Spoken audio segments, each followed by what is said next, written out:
Welcome to the I Hate Critics Movie Review Podcast. I am professional film critic Sean Patrick. With me is Jeff.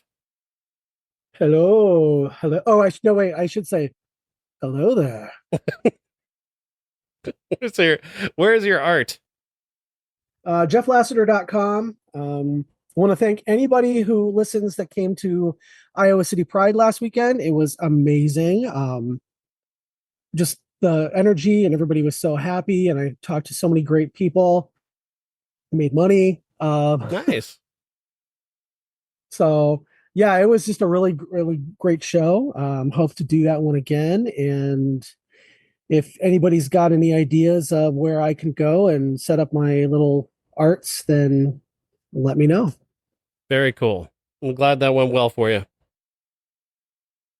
All right. We're going to start by just talking a little bit about Star Wars, because there was a lot of discourse last week regarding Star Wars. A lot of dumb things are being said. And I wrote this article for Geeks.media about Star Wars, because there's some, and I don't want to say this person's name. I don't want to give them the clout of just having their name even mentioned, because I think it was a bad faith criticism to begin with. But the dumb tweet just said, Jedi are good and always good, or something like that. Any stupid thing. They're never evil, and it's like they're criticizing the TV show The Acolyte, and I just don't. Yeah, just said Jedi are the good guys, like always. They're never the bad guys.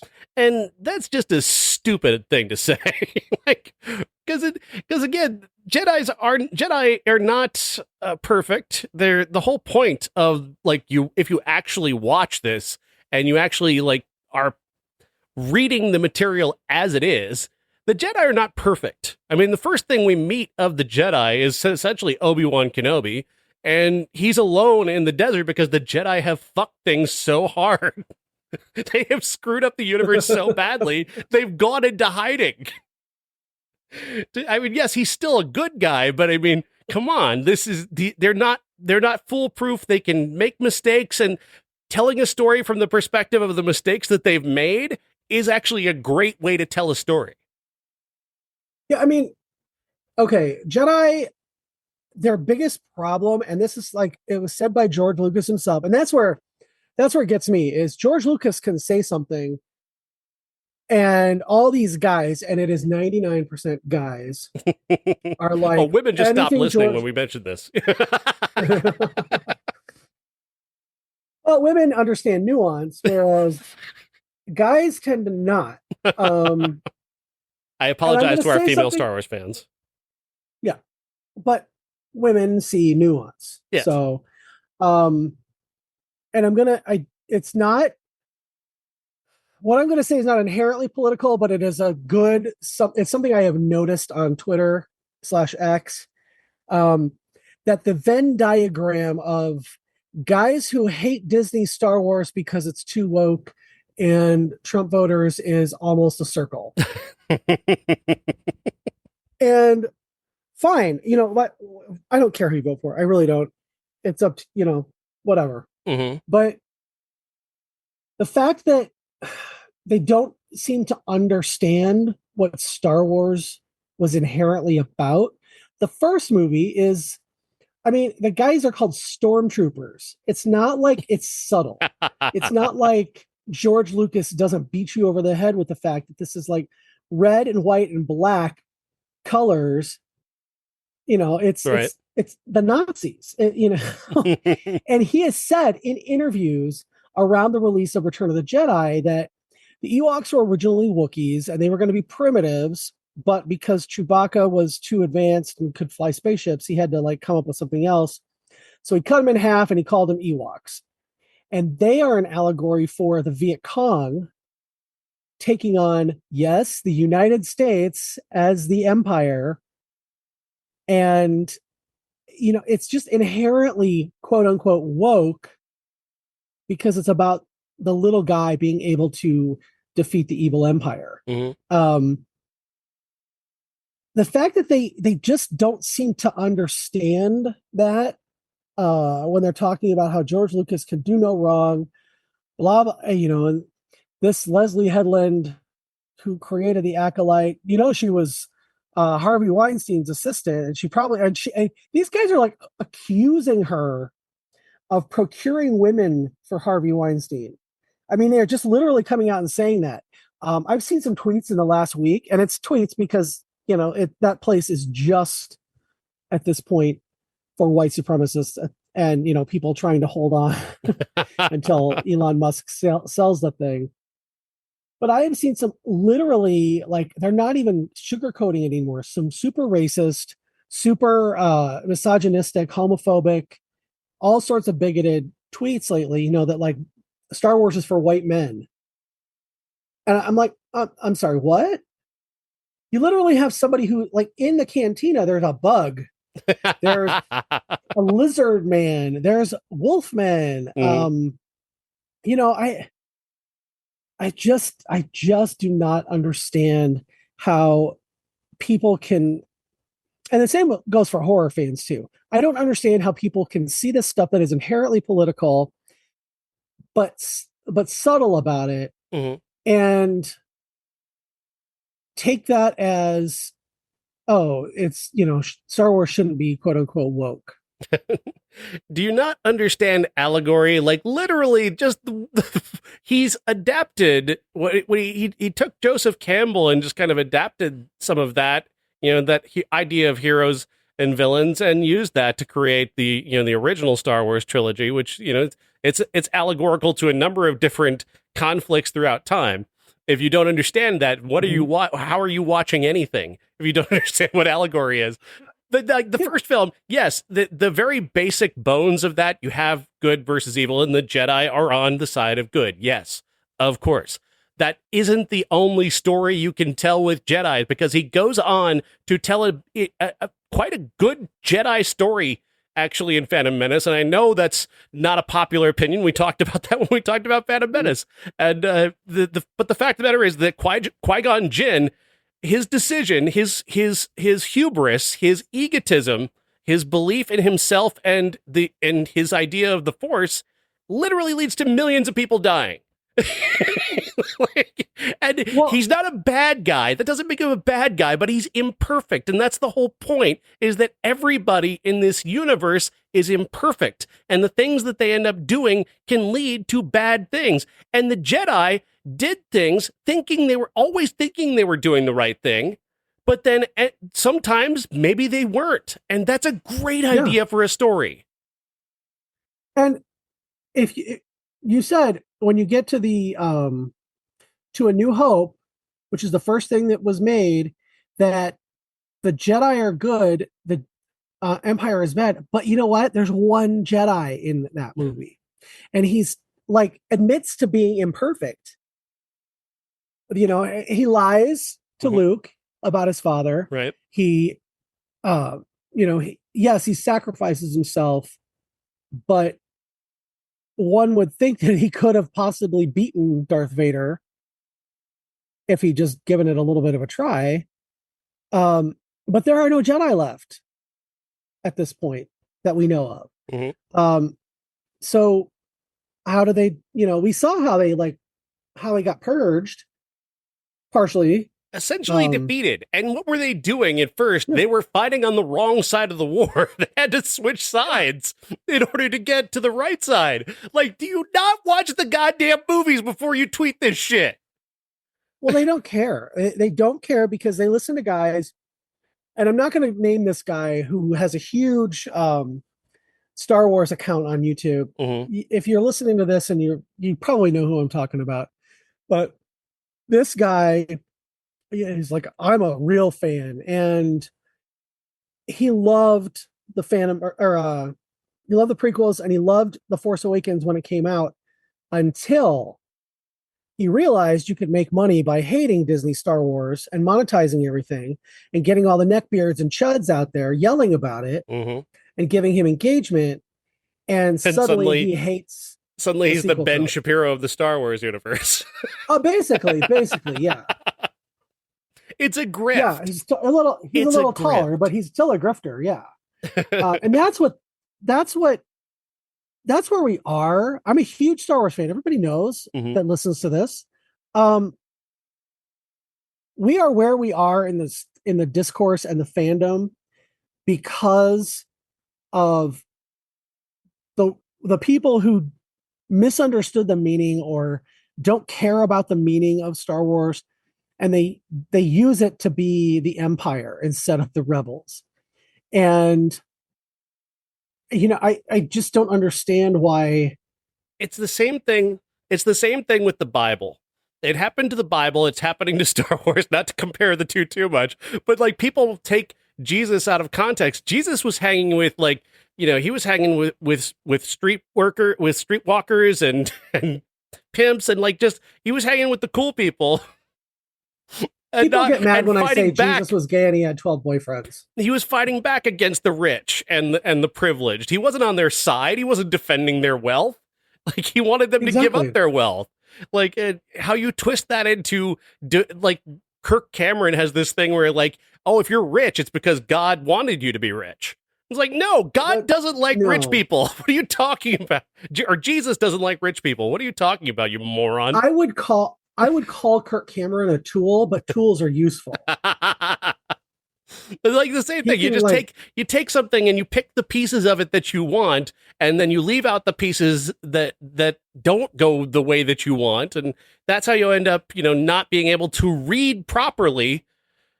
These people are so dumb, Jeff, that they went on Rotten Tomatoes and they found a movie called The Acolyte, and they downvoted it. They downvoted that with negative reviews, not realizing, of course, that this is a movie from 2008 that has nothing to do with Star Wars. Joel Edgerton. It's so fucking dumb. It's not even that they can't read movies; it's that they may not be able to read at all. Credit to Film Brain on Twitter for pointing that one out. Oh God, it's the stupidest thing. Of course, yes, good and evil. Yes, that's great, but that's not the only way to tell a story about good and evil. Good people doing bad things can be a great way to tell a story. And it's the idea that you're going to say that Star Wars can't tell a particular story a particular way. It is just kind of ludicrous.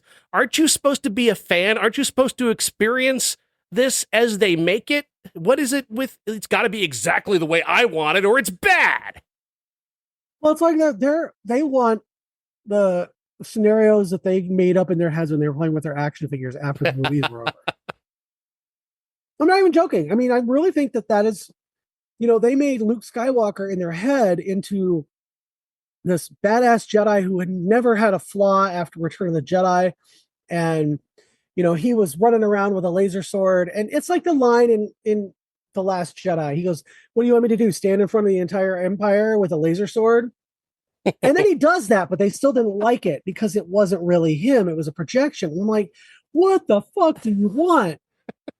They give it to you. They give you Boba Fett riding a fucking Rancor in the Book of Boba Fett. But because he made friends with the Tusken Raiders, he was woke. For fuck's sake. God. The only interaction that anybody had with the Tusken Raiders was in the very first movie, and that was them attacking Luke because he was on their land. I mean, it's totally in line with the original trilogy. And they did this, they shot at the pod racers and took one of them out in episode 1. And Anakin, they took Shmi in part 2. It's like, it's so baffling. It's like they never watched a movie before they watched The Acolyte or the Book of Boba Fett. Yeah. And they're all up in arms because they're Sith witches who are calling the Force the thread. It's like, do they not know about Yahweh and Jesus and Allah and all the different names for all the different gods that are pretty much the same story. They're also criticizing a story that hasn't even been fully told yet. Yes. Yes. They let them finish telling the story before you say that they've done this, they've changed everything. They might be coming back around to where you are. Years ago in politics, Democrats were the worst, most horrific racists on the planet. Strom Thurmond was a fucking Democrat. years ago and became a Republican because they were more matching his racism, so he went with them. Like, Yeah. like things change, people evolve, stories change. You have to be able to tell different stories from different perspectives. In Vietnam, we were the bad guys to them. We came to their country and started killing people. They thought we were the bad guys. You know what I mean? Like, of course, no, if you attack people who believe, like, if they believe they're Sith and they believe in, like, the thread instead of the Force, they think they're the good guys. So if you're telling a story from their perspective, they're going to treat themselves like they're the good guys. And the best villains are people who believe they're doing the right thing. They may not be doing it the way that is the right way to do it, but the best villains believed in what they are doing is right. Yep. Well, that's like, I mean, when you get a villain like that, like Thanos is an incredibly interesting villain because he thinks in the movies what he's doing is going to help humanity ultimately. Yeah. And in a way, he's not wrong. Killmonger, not wrong. Yep.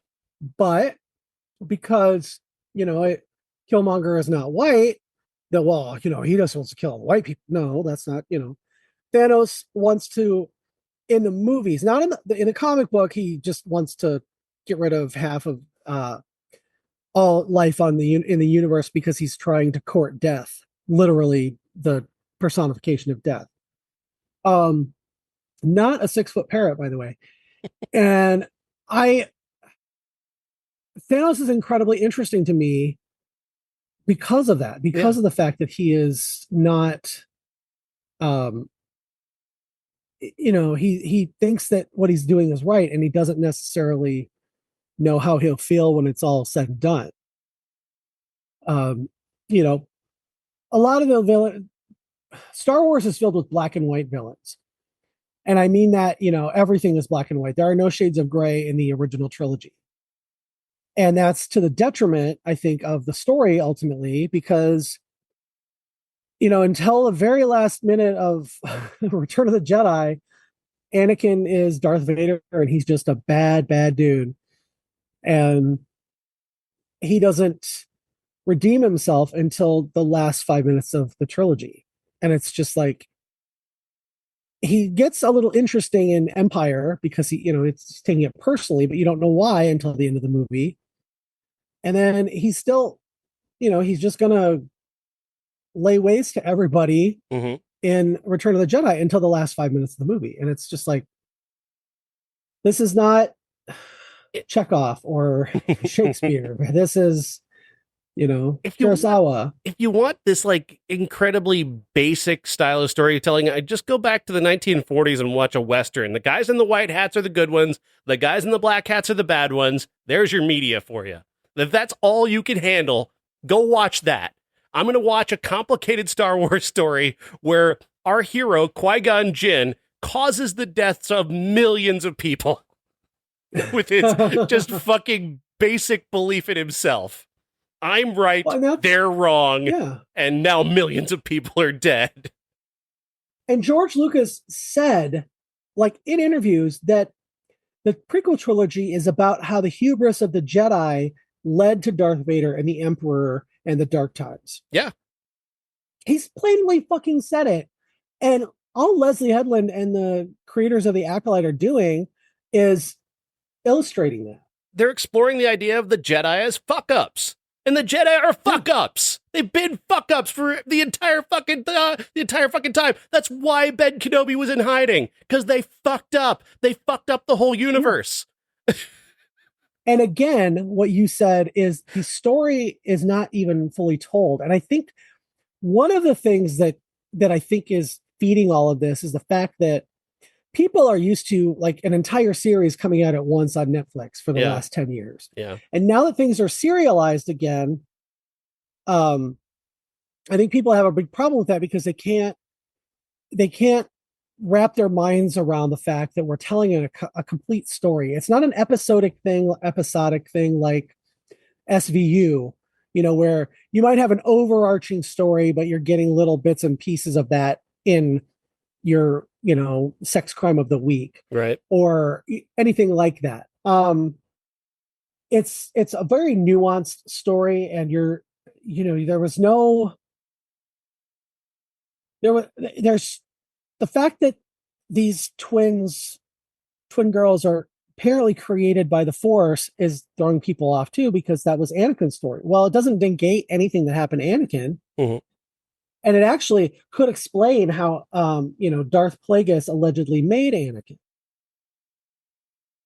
The story has not been told yet, so shut the fuck up. Watch it. If you don't enjoy it, don't watch it. I do wonder if binge watching like Netflix model did ruin people's overall media literacy. Like we're not capable. Oh, I think so. We're not capable of following a full length episodic story anymore because we want it all at once. Anyway, all right, that's good. I really believe that. That's a good Star Wars talk. Let's get into some movies. Each of us saw movies that the other didn't. We'll get to. Did you see Inside Out? No. Inside Out 2 is the biggest hit movie of the year. $155 million. It's already blown past Planet of the Apes already. Like it's already beaten that. One weekend and a couple days, and it's already beaten that. Not to knock that movie. It's just that the box office on this movie is so huge that that's what happened. It's not quite classic Pixar. It is very much the same story that was told in Inside Out 1. We just have a couple of new emotions that are introduced here. So you've got your core emotions. You've got joy and sadness. You've got fear and anger. They're all there and back from the last movie. Now you've added in anxiety and ennui, embarrassment, and what is it? Not jealousy. Anxiety. No. There's another one. I already mentioned anxiety. Envy. Thank you. Envy.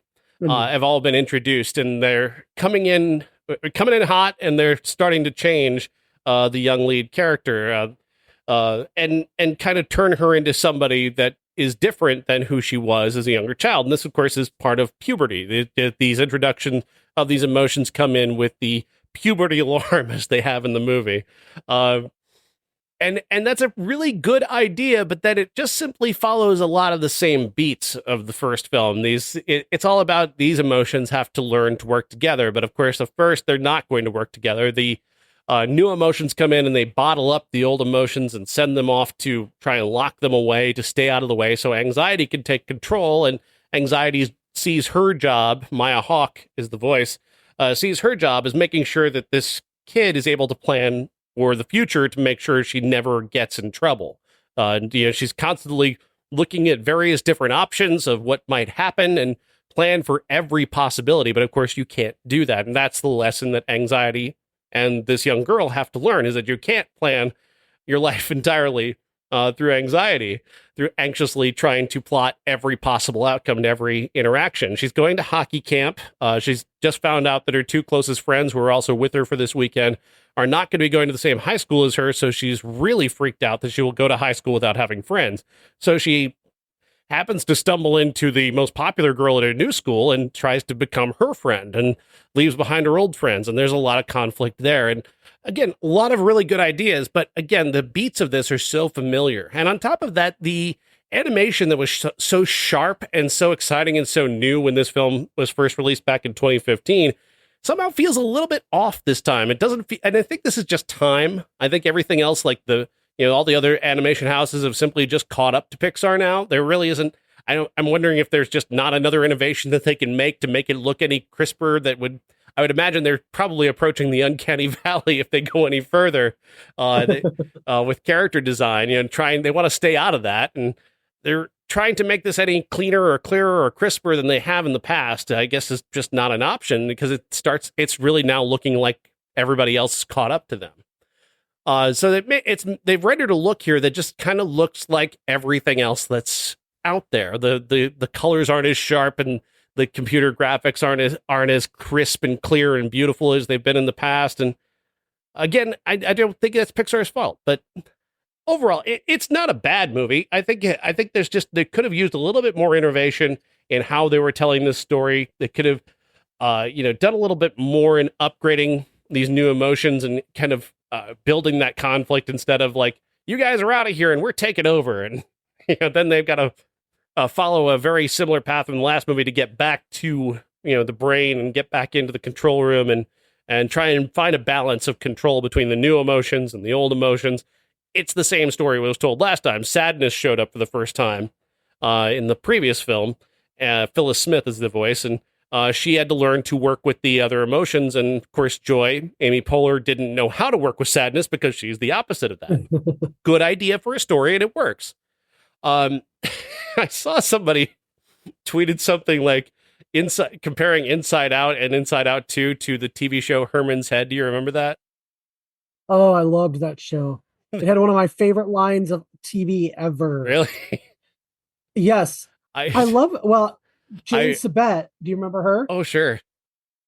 Yeah, she kept she got signed up for something for like all these charities, and she said, "I love kids. They taste like chicken." And I say that on the regular to this day. I was like, that's just like this Inside Out is good, and Herman's Head is a TV show that didn't last. Come on, man. These are not the same thing. But it still has affected me years later. I get it. Still say that line. Would you argue that it's an all-time great sitcom? Oh, I never said that. Okay, yes, that's what I'm pointing. Like Inside Out, the original one, is one of the all-time greatest animated films of all time. That's Herman's Head. Like, those are not the same thing. They may have a similar idea. They're not the same thing. All right. So I recommend Inside Out 2. I thought it was good. It could have been better. They could have told a less derivative story, but overall, it's not a bad movie, and I do recommend it. Until we get our classics, Jeff, I don't think either of us saw any of the same movies. Am I wrong? Well, I think you're right, actually. I saw Bad Boys 4. I liked it. It was all right. It was good. Oh, no, I actually did watch that. Really? You went to see Bad Boys? I did not go to see it. I watched it, though. Well, tell us what you think of Bad Boys 4. I did like it. I was surprised because I didn't expect to have hated the last two. And I wasn't expecting much from this, but I thought that they added some wrinkles to these characters that really surprised me. But of course, is this your first Bad Boys?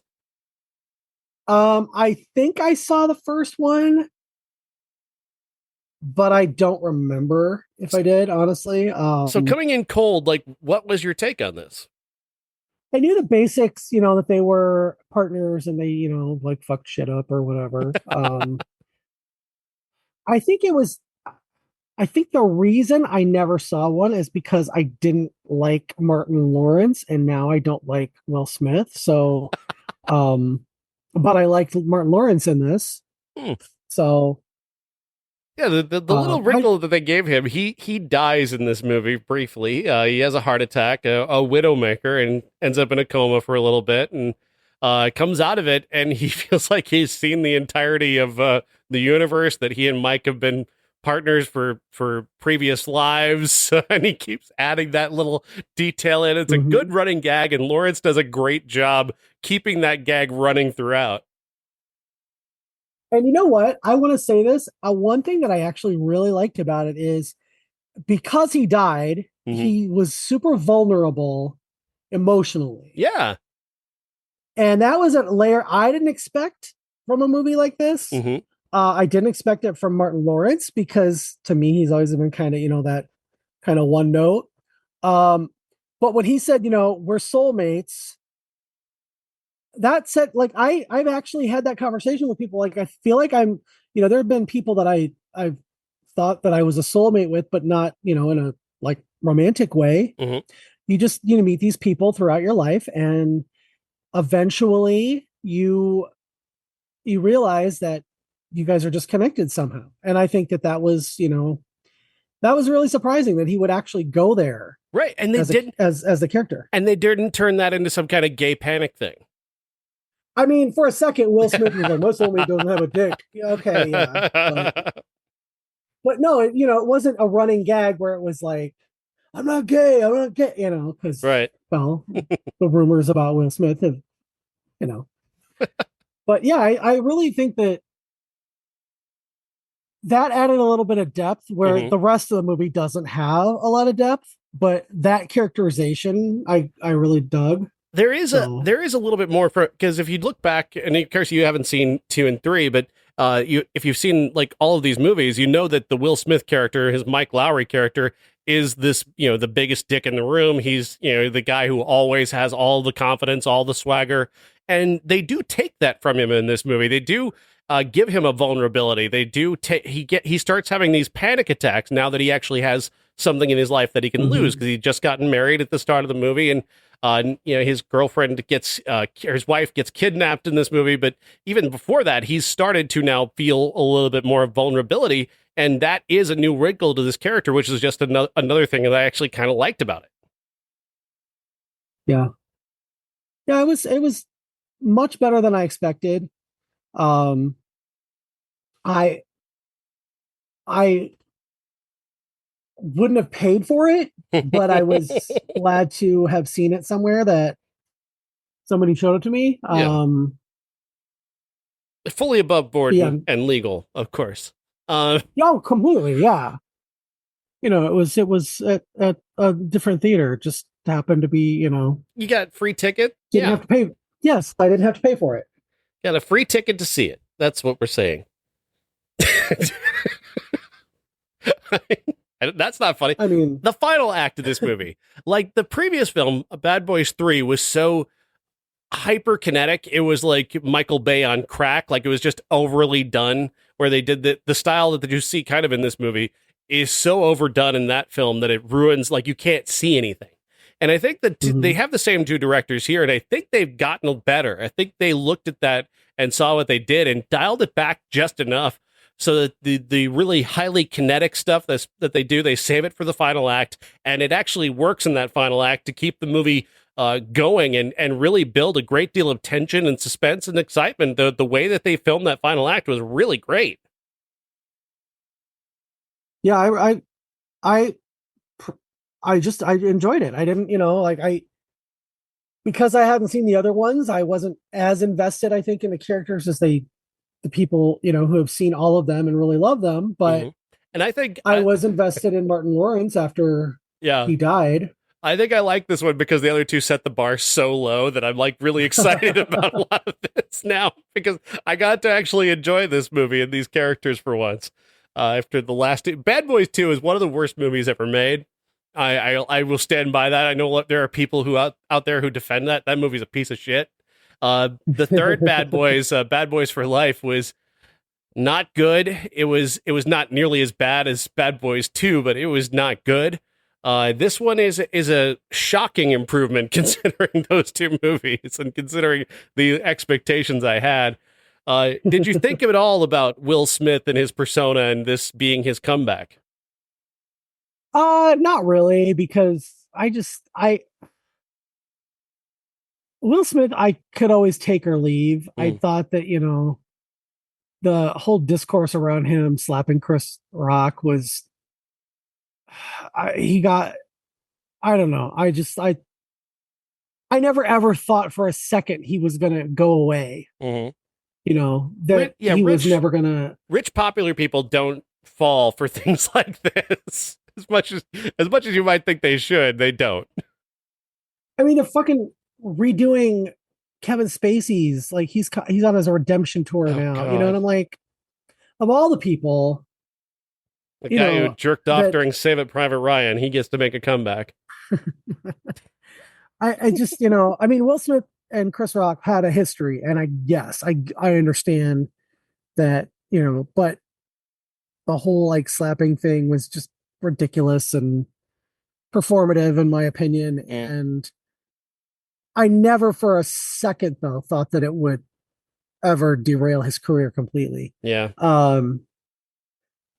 It's what's funny is, like, if you're looking at Black Twitter or Threads now, the whole like narrative has flipped, and Will Smith is the one everybody defends, and Chris Rock is the one that everybody is going after Well, yeah, as unfunny, and yeah, so they're not entirely wrong. Like Chris Rock used to be funny, but in recent years he's grown rather unfunny as he's gotten older and richer and less able to relate to normal human beings. And he has also got a very serious allegation against him where he hired the worst human being on the planet, Anthony Pellicano, to silence a potential victim of his. So yeah, there's a documentary about that if you want to check that out. Everybody is terrible. Everybody's probably terrible. Yeah.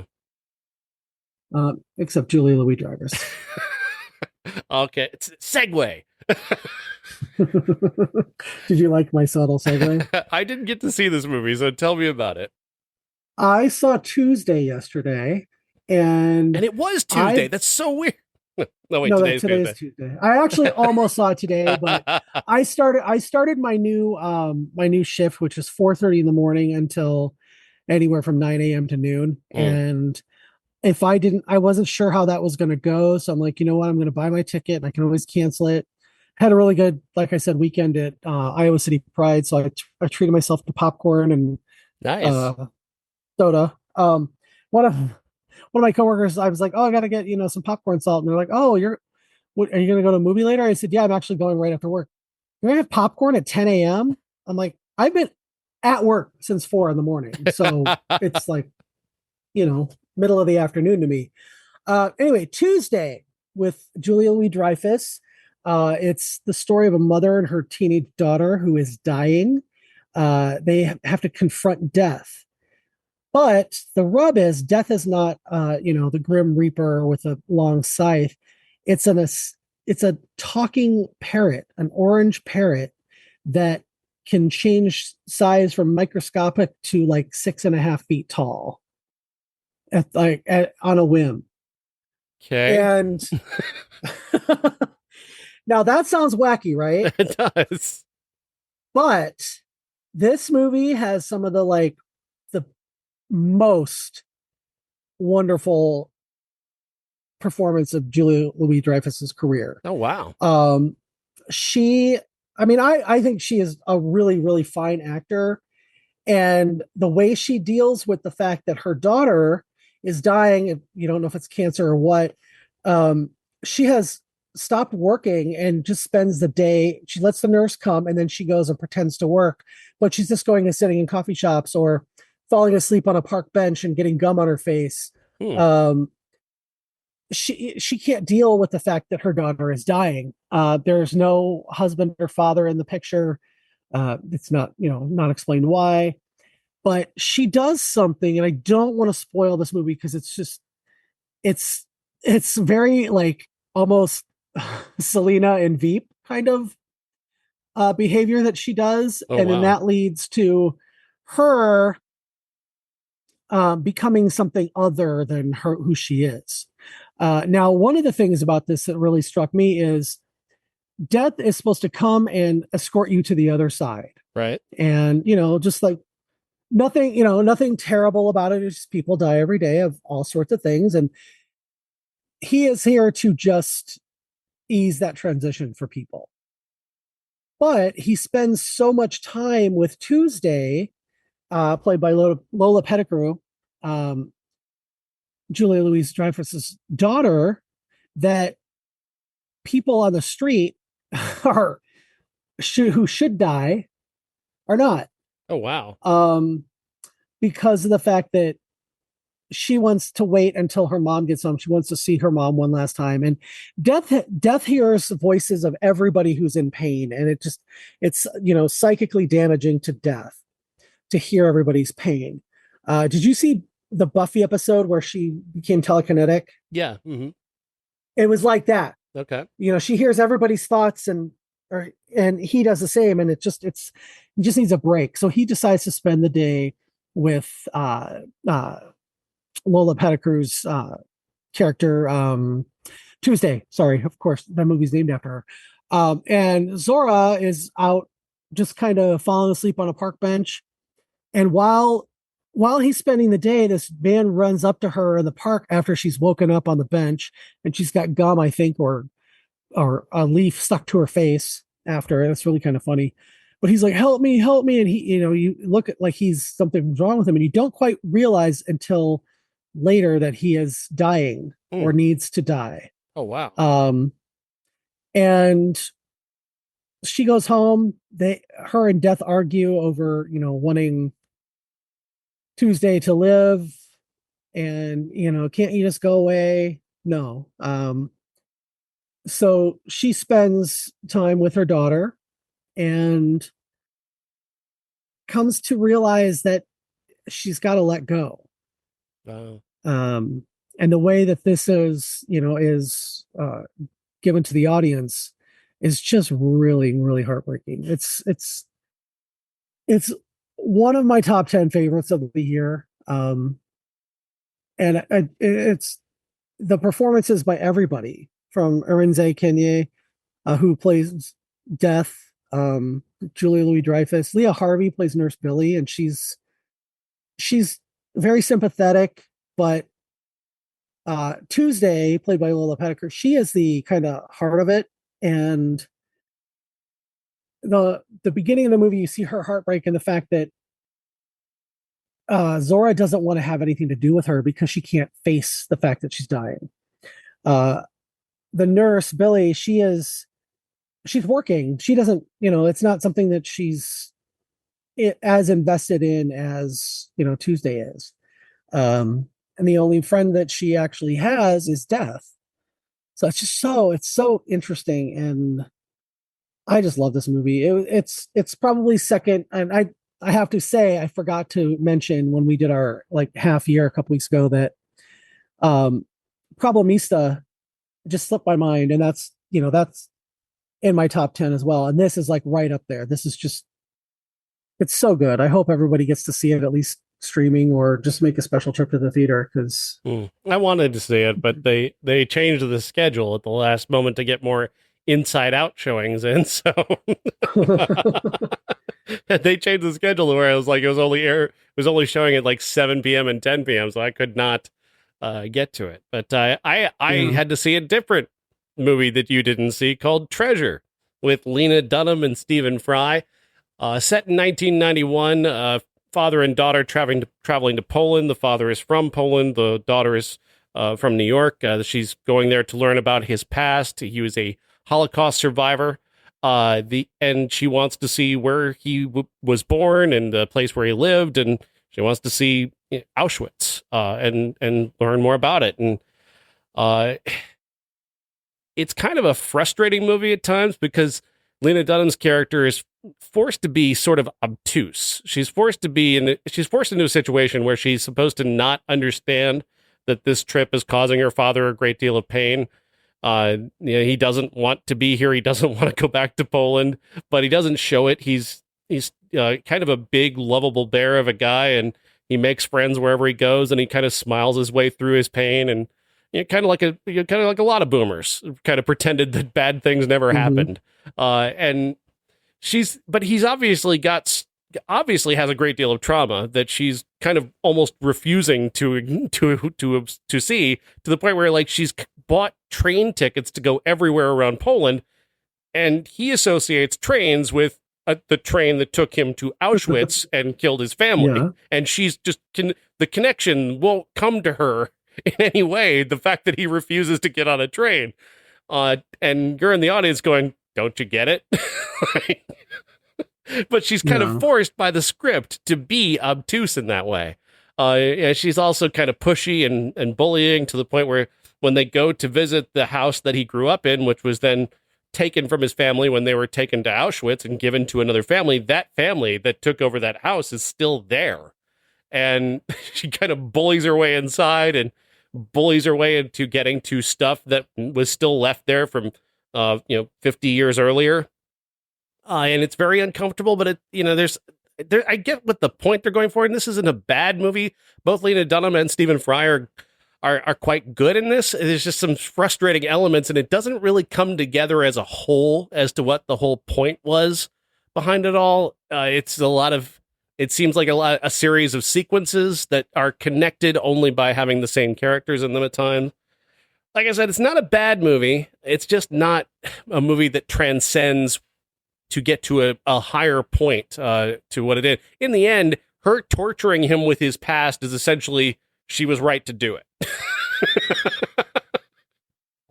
Lena Dunham was right. They Sorry. come back around to the idea that her putting him through this was the right thing to do, which I felt like I get it, kind of like you shouldn't bury your past so completely, but at the same time, this is a man who survived Auschwitz. Maybe let him have this one.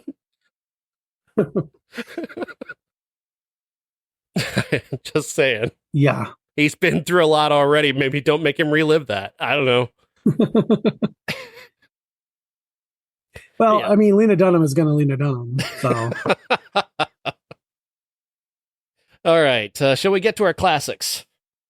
Yes, let's talk about Rope, 1948, directed by Alfred Hitchcock and starring Farley Granger, John Dahl, and James Stewart. It's set entirely in one apartment where a murder has just occurred. Our two hosts, played by Farley Granger and John Dahl, have murdered a mutual friend. That friend who was supposed to come to a party at their home that same night. They hide him in a chest in the living room. They cover that up with a tablecloth, and then they kind of subtly sort of drop hints of what happened so they can tease their former teacher, played by James Stewart, into kind of knowing, like, maybe, this happened. Maybe, we might have committed the perfect murder. James Stewart being very smart and intuitive, and he will eventually kind of figure this thing out. The thing is that I absolutely love about this movie. I know a lot of people say that Jimmy Stewart was miscast in this. I completely disagree. I know the main character in the play is supposed to be another gay man, and there's supposed to be a gay subtext between him and Farley Granger's character. But I still say that the way that Jimmy Stewart plays his version of this tragedy is the idea that he put the idea of the perfect murder in their head. He put the idea in their head that you could commit a murder and that it would be justified by the fact that you're the superior being. And that's and when he has that moment of realization that this is kind of his fault, and the devastation that plays across his face is really very moving to me. And I thought Jimmy Stewart did an incredible job playing that. I realize it's not the original text that people wanted, but it still worked for me. That said, the stuff about them being gay characters, it is there, and it is not. I don't think it's at all subtle. It's there, but it's not. I don't think that's necessarily. I think it's an interesting way to play these two characters and to connect them, and the subtle hints there, and is kind of the subtextual humor behind it all. Well, one of the things. So I'm rereading The Celluloid Closet right now, for something that I'm working on that I'm hoping to release in the feed. I've been working on this off and on for the last 2 years, and I'm finally at a place. But I was reading about Rope in that book, and one of the things that struck me is there are just a couple things that the censors, the Hayes office, said needed to go because they thought it was too gay, which was the characters calling each other "my dear boy," which is, I mean, now is so stupid. It's like, "my dear boy," is just a British, yeah. Well, saying. I mean, it's been in movies before. Like they're like, it's not a new thing. It's just they were upset that it was two guys who were the same age doing it, but when they had an older man and a younger man, somehow that was okay. Yeah. And I pick it up, and I think most people pick it up now that they're obviously a couple, and they're kind of based on Leopold and Loeb, which was a thing that was relatively timely at the time, which really kind of put them in a position as well. And I think that people who know, if you're if you know a gay person or you are gay or lesbian, whatever, you pick up on these subtle cues that somebody is maybe a little light in the loafers, as my mom used to say. Um, but I think that really, if if you are if you're oblivious to that kind of stuff, you'll just think that they're elite prep school kind of guys. Right. So I but there's also too there's Hitchcock's framing of them. Hitchcock frames them in various different scenes where they're standing close to each other in a way that is not like natural to stand next to. Like I've got close friends who, but we don't stand shoulder to shoulder wherever we are, whispering to each other. Yes, they're whispering about the murder that they committed and the concern that they both have about getting caught, but you don't, they got to stand close so they can talk quick. But the framing is intentional to have them that close together. Yeah. But again, I don't think some people like actually understand that if they don't. You're either going to get it or you're not. And a lot of people, I don't think, got it because of the fact that it was the 40s and you just didn't talk about that kind of thing. They're also like not traditional murderers of the time. Like murderers in 1948 are gangsters. They're desperate criminals doing something. This is a completely different way to portray a pair of murderers, and certainly the way Farley Granger plays his character is not typical of your hardened criminal. he's mm-hmm. almost in tears at certain points, which is a kind of another subtle coding. Yeah. Not a fair coding, because I mean, not all gay guys are like, oh my God, I'm so terrified of the world. Like, it's not like that, but it is at the time. That is kind of what they're going for. Yeah. I think this movie is incredible. I think it's among Hitchcock's best. I know that's not a popular opinion, but I truly do. And I think Jimmy Stewart is fantastic in this movie. The erudite way he speaks, the intuition. He doesn't seem to. He never seems to take on an air of like he knows something that he shouldn't know, or he doesn't seem like he has all the pieces together before he logically should. But the way he knows how to talk to them and the way he knows them so well, he does pick up on things that other people are not going to pick up on. And it just demonstrates his character being very intuitive and very smart. Mm-hmm. And they also aren't trying to hide it from him either. Because especially John Dahl, he wants his approval. He wants to say, I've done the thing that you said we should all do, and that is this justifiable murder of someone who is beneath us.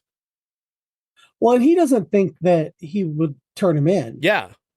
That's also... He thinks that he'll be proud of him, and, when he doesn't, when he, shoots out the window to get the police to come, I think that he's taken aback. He doesn't really think that would have ever happened. So I also love this, again, I don't want to say that cattiness is a trait of being gay. I'm not trying to say that, but at the same time, mm-hmm. the idea that these two guys chose to invite the ex-boyfriend of the girl that they invited, whose boyfriend is dead in the chest. I thought that is catty. That's a catty thing to have done.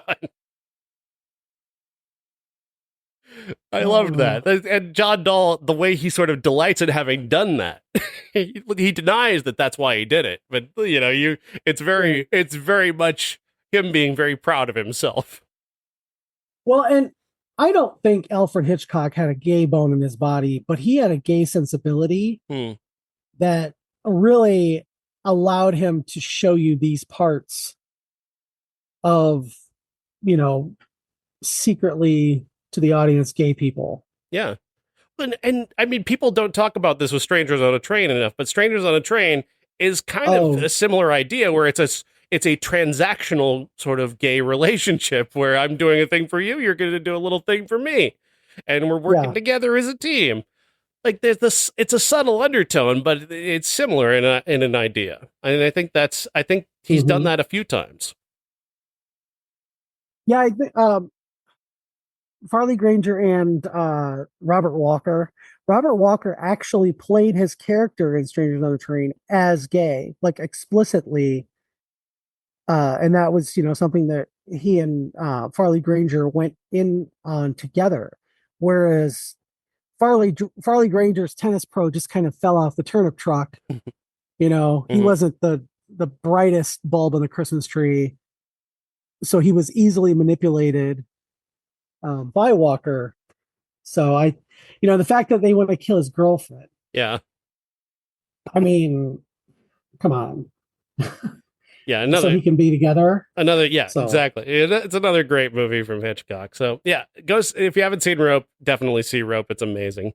Our other absolutely. classic this week is called Happy Together, and this is from director Wong Kar-wai and starring Tony Leung, one of the biggest stars in Japan at the time, playing a gay character, and it was a bold move then. And it still feels as bold and alive today. It's about a pair of men who've traveled from Tokyo to be in Argentina, Buenos Aires, and they are there to they were there on vacation, and they got themselves essentially trapped there by losing all of their money, and they're breaking up all the time, and they finally do seem to end things, but then they're gonna get back together because because the other guy gets beat up and hurt, and his boyfriend can't see him that way, so he brings him back, and they have a moment.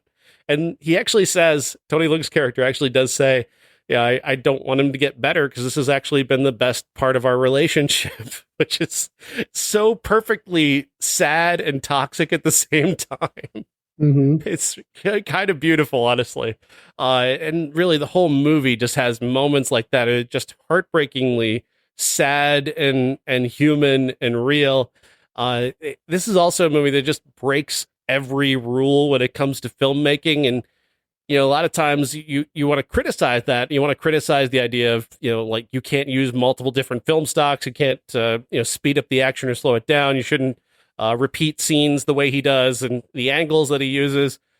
But the whole point of this is that from my perspective, is this is essentially a man who is relating a memory to you. It's like listening to a friend relate something that they remember, and it's all from their perspective. So we're like, in Tony Leung's perspective, he is telling us about this relationship, and thus everything is kind of biased in his perspective. But it's also him relating a memory.